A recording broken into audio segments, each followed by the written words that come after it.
one of the things that your brain is very concerned with is relative status. That's wired in, by the way, which is partly why relative poverty is often such a social problem. People hate being low in status, especially men. Well, the male status hierarchy is a bit different than women, and women are pretty sensitive to status too, but they use different markers. Anyways, part of what happens when your status goes up is that your brain serotonin levels go up, and when your brain serotonin levels go up, you're less irritable and you experience less negative emotion per unit of uncertainty or threat. And so when you demean someone and you interfere with, and you lower their presumed status as far as a very primordial circuit is concerned, you alter the system that regulates their emotions. And they hate that. People hate that more than anything. And it's an unbelievably archaic circuit. You can kind of tell this because depressed people basically act like they're low status, and depressed people are depressed about everything. Now, it's not easy to be depressed about everything, right? And so the fact that that's the case means that what's ever gone astray has to be very primordial because it affects everything. Anyways, people often use antidepressants to cure depression, hence their name. And antidepressants decrease the rate at which serotonin is taken back up by the neurons that produce it. Well, 300 million years ago, crustaceans emerged. And crustaceans live in dominance hierarchies, even though they're not particularly social. And if one lobster fights with another and gets defeated, then he won't fight with another lobster, even when he beat, for 20 minutes. Unless you give him antidepressants. In which case, he'll fight again right away. And the reason I'm telling you this is because the status structure that underlies your being, not just your brain, but your being, is so old you share it with crustaceans. So you mess with it at your peril. It's not learned, by no means. So anyways, you wander around inside one of these little frames, going from point A to point B all the time. And one of the annoying things about life, and this is sort of the Sisyphus story, is that as soon as you climb from point A to point B, and you get there, then there's another point A and another point B. And that's kind of interesting too, because one of the things it suggests is that getting somewhere isn't really what people want, because as soon as you get somewhere, then you're done going there, and then you have to get somewhere else. So in some sense, it seems it's an accomplishment. In another sense, it's just the next rock up the mountain. Now, you all know this because, you graduated from university, and that was a good day, but the next day, you weren't a university student, you were some unemployed loser. And that's that sets up a whole new set of problems, right? I mean, that's how the frame shifts. And when the frame shifts like that, then the value of everything shifts around it.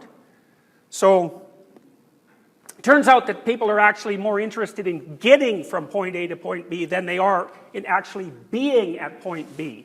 And almost all of the positive emotion that you feel, which is related to dopaminergic circuitry, by the way, you experience in relationship to the pursuit of a valued goal rather than to the attainment of the goal. The attainment of the goal actually satisfies you, or more specifically, it satisfies that motivational circuit, but then the damn thing just shuts off and another one starts yelling at you. So it's like a perverse form of victory. So one answer to that that's universal in some sense is that you should establish a relationship with a transcendent value, because it never runs out of motivational power. You can see an example of that, a popular example in popular culture in the Pinocchio movie, how many of you have seen that? Yeah. Has anybody not seen it? That's amazing. Anyways, in the Pinocchio movie, one of the things that happens is when Geppetto wishes that his son becomes a full developed individual instead of a damn puppet, which is a good thing for a parent to wish, by the way, he wishes upon a star, and the star signifies something of transcendent value. And so the meaning of that fundamentally is that if you want to raise your child to be an independent being, then you better set your sights on something transcendent or it won't happen. And believe me, there's lots of times it doesn't happen. So part of the utility of a transcendent value is that it never loses its motivational effectiveness. Now you might say, well, that's no proof that there are transcendent values. It's like, yeah, that's true, but there's more to the story. Okay, so when you're in one of these little stories, which is basically what they are, they're the simplest story. I was one place, I went by this means to another place. That's the simplest story. It's not that exciting. Much more exciting story is I was going from point A to B, and something weird happened, and then I didn't know where I was, and then I was like in chaos for, 2 years, and then I figured out how to climb out of it. Everybody likes that story, right? That's a death and rebirth story, by the way, or a fall from paradise story with a regaining of paradise at the end. It's an archetypal story because everyone lives it. And so, anyways, when you're in one of these little stories, frames of reference, what you see in front of you are really things that one of the best scientists who ever studied visual perception called, the book's called Ecological Approach to Visual Perception. He called them affordances. An affordance is something that affords you something. And affordances can be positive or negative. I like to think about them as tools or obstacles. So for example, if I need to make a beeline for that door, you guys are all instantly obstacles. And the way I would respond to that, like implicitly, is that you'd all be negative. So imagine we just said fire. Well, you were people the minute before that, but the second after that, you're obstacles.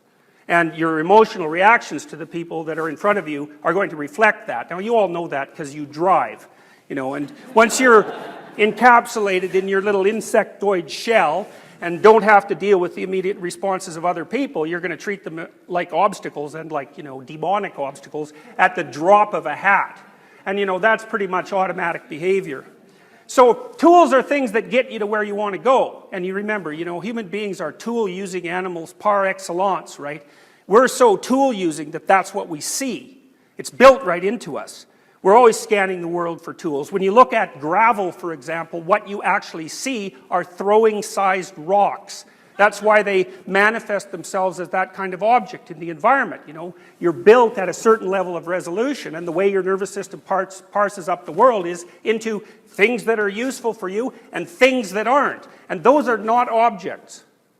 The whole idea of object is a very, very modern derivative of that much more primordial system. And it's by no means clear at all that our notion of object is more real than the notion of affordance. In fact, as far as your brain is concerned, objects, no one cares about objects. What your brain cares about is affordances, and what your brain is adapted to is the world as a set of affordances and obstacles. And if you're a Darwinian, it's very difficult to escape the conclusion that what selected you is reality. And so if the reality that selected you shaped you so that what you see are affordances and obstacles, or you die, then it's perfectly real proposition, perfectly reasonable proposition to state that what reality is, in fact, is a set of affordances, tools, and obstacles. And that is how your brain works, by the way. When you look at, say I look at that projector, maybe I'm thinking about picking it up. What happens is my eyes activate the part of my motor cortex that would adjust my hand to grip it like that. And so part of what I understand as the projector is grippable object. And that's not a secondary derivation. I don't see the object and then think, this is how I would grip it. It's like that would take forever. You'd never catch a baseball if that's what you were doing. It's like, oh, a round object is clunk. It's like, that's just not going to work. Your nervous system is nowhere fast enough to do that consciously. You're using reptile circuitry to catch baseballs. The mammalian stuff is too damn slow. So you catch the ball often, especially if someone pitches it fast, before you can even see it. You just think you saw it. You see it after you caught it. It's the case with tennis players too. What they seem to do is judge where the ball is going to go by the angle of the racket. Because if they wait till the ball is off the racket, they can't move fast enough to hit it back. They don't have the reflexes for it.